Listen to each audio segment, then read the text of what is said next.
Very good morning. Hope you're doing well. So our risk calculation had changed quite dramatically over the last 24 hours. That tells us that the herd have sold indices over the last 24 hours. So we're now at minus 14. So every one person buying indices, there's 14 people trying to sell.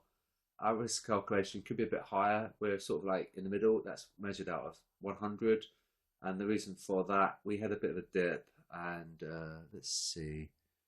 Nikkei, Japan, it fell a little bit.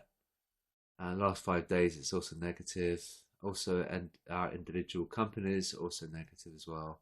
So we're looking at Apple and Tesla. We can change that to anything you wanted. It doesn't matter. It's just a glimpse about the US tech, and of course the dollar strengthened as well because of those little things there. We had a bit of a dip on our risk calc, so we're sitting at 49. So we're basically in the middle of risk on, risk off. Ideally, we'd want it a bit higher, and well, actually, to be honest with you, we want it nice and low, so then we can get the dip.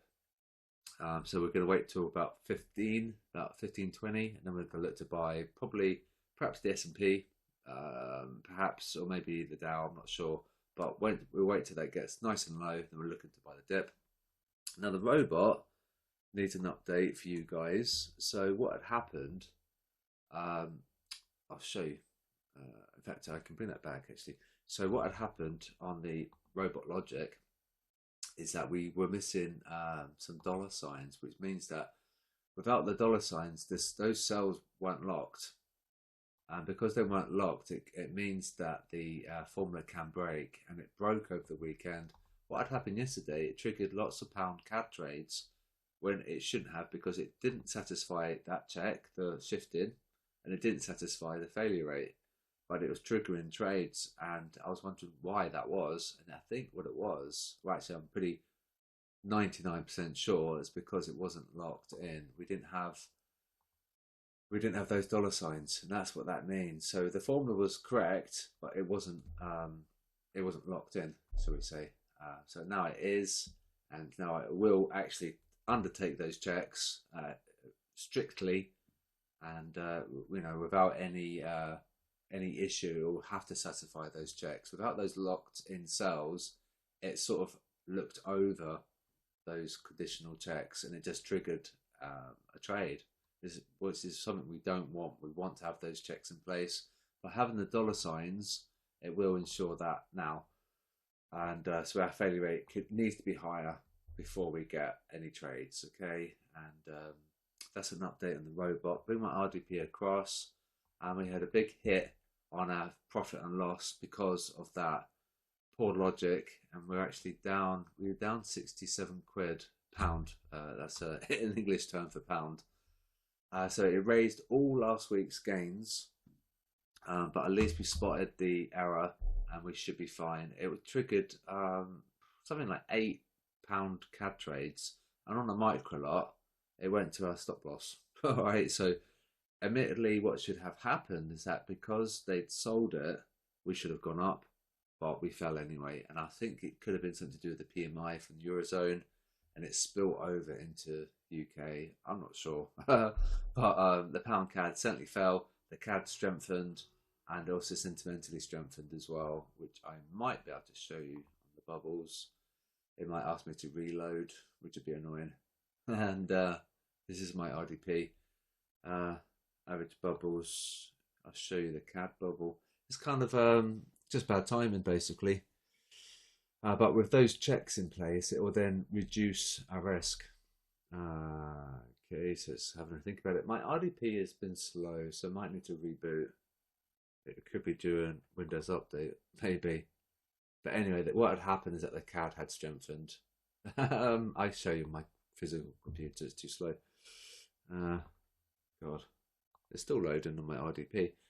So the CAD was over there, and now it's back over here, right? So nothing is in the strong buy section, but we've got pound, USD, and Europe are in the strong sell section. So that's really interesting. So GU and EU are going to be tricky today. Keep an eye on Kiwi and Aussie. They might dip down. Let's come back to my RDP, and it hasn't loaded. Yes, it has finally, and there we go. So where are we? Let's talk about the indices. And that CAD bubble is definitely a pickle because it was over here. They'd sold it, and now they probably got out at a little profit. I'm not sure, a loss, and now it's come back here. So it's basically the CAD is where it was at the start of the week. Right, so they'd come across, took some stops out, including as or the robots, shall I say, and it's come back over there. Stop punt, then back. All right, so now it's shifting. We just had the API update, and so they're telling us that they're selling the CAD, so that should strengthen over time. That's a correct size for the euro. That they're long and price performance is performing poorly. So dollar should be coming down a little bit, and pound as well. So GU and EU are going to be tricky. Um, yeah, I was quite frustrated about the robot because we had a really good week last week, and all it took was one error on the formula, and it just sort of shook things up. And unfortunately, now over the last 7 days, undergoing a loss. So it is frustrating, but we are still testing, and it's just a good job we spotted it, and it should undertake those checks now. So the Dow Jones is obviously very, very strong. They're going long ever so slightly, but I would say that's sideways. Be careful about selling this. It could be a decent sell on that technical, but you know you've got multiple supports. So if you'd be selling into support, ideally you'd be buying. You know, you wouldn't want to be selling it like on a strong conviction. You'd just be wanting to sell it to supports, and ideally you'd be looking for longs at these boxes. Okay, so don't try and fight this because it's a beast. Okay, and S&P, and I didn't have much sleep last night. I got to sleep about 1 o'clock, so it's a bit silly, but might have a rest after this. So they've sold S&P, so that's typical, and you know they sold it here, and this is that doji candle that got them, and there's another naughty doji there. See the selling pressure there, that would have spooked them, and they really did sell it after seeing that price action. They could be looking at a small time frame, and then it got really heavy suddenly, and that's what caused them to sell. So it's always a good idea to zoom out to H1, H4 daily, and you get a bigger picture. That could have been like a ruse in order to get them to sell. It's quite a big move. Yeah, it's quite a big move. It's fairly scary, and that would have been, you know, meant that they would have been quite scared on that move. So let's see. Yeah, it's roundabout. They did sell it slightly there, didn't they? That's S&P, so they're selling it now. So that's therefore a buy. Uh, DAX was heavy looking, but we had that rubbish PMI yesterday, which probably skewed our robot a little bit with those pound CAD trades. It sounds like a bit ambiguous, but it's possible, it's fairly plausible. If the Europe PMI are weak, it probably leads a little bit of weakness into UK. And as you know, we had pound CAD, and pound CAD trades all went to their stop loss, or the multiple trades that it triggered. But now we've fixed the formula, we should be fine. There's DAX, so therefore we know they've gone along, so they're going to get punished. I think we're probably going to be breaking this diagonal. Yeah. So something like this. It's just a rough diagonal, isn't it? There-ish. We're just testing it now, aren't we? Yeah, if they go long, we're probably going to fall. So be careful. And I'll wrap up with gold, and then I'm gonna probably maybe get myself a coffee. I feel quite tired. Gold, and now I've got a feeling that this is going to be dumping in order to pump for the FOMC. So we're probably, that might be the enough dump. Maybe we have moved quite a bit.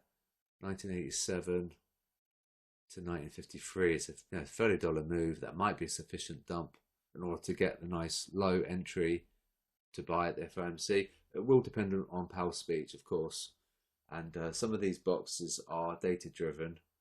CPI here, this is the CPI move, and this is the retail sales, and I guess we'll just have to see how we go. I mean, they sold it here, so we can create a zone. Yeah, this one. So it's a very thin one, and so you look for sales potentially below here. Very thin support, like $2 support there. So we could probably break, but they will need to go long, I think, before we break that low. So just to recap, the robot did encounter a lot of losses, but this has been fixed, and it was all because it wasn't locked in, and it's one of those painful lessons learned. So it's just a good reminder to remember that we are testing, and if you're going to go live, just be really, really, really careful, because we're getting things like this, and there's sort of unforeseen issues that we're coming across in real time. But I can't foresee any more issues on the formula now that things are locked in. It should be fine. The only thing that could possibly happen is that maybe my FX book changed the API and they increase their rows. If they do, it will mean that these cells are going to change. So we'll have to keep an eye on things. I'll be monitoring this all the time, every day. And if there's anything wrong, I'll let you guys know. I should have probably told you about pound CAD yesterday, but I just could not figure it out at all. And it was triggering without doing those checks. And I just could not work it out. The formula was right, but we just didn't have those dollar signs. And now we've got those dollar signs, so we should be fine. So fingers crossed. And we recuperate those losses from yesterday. And that's it. So I'll wrap up now, and I'll speak to you guys tomorrow.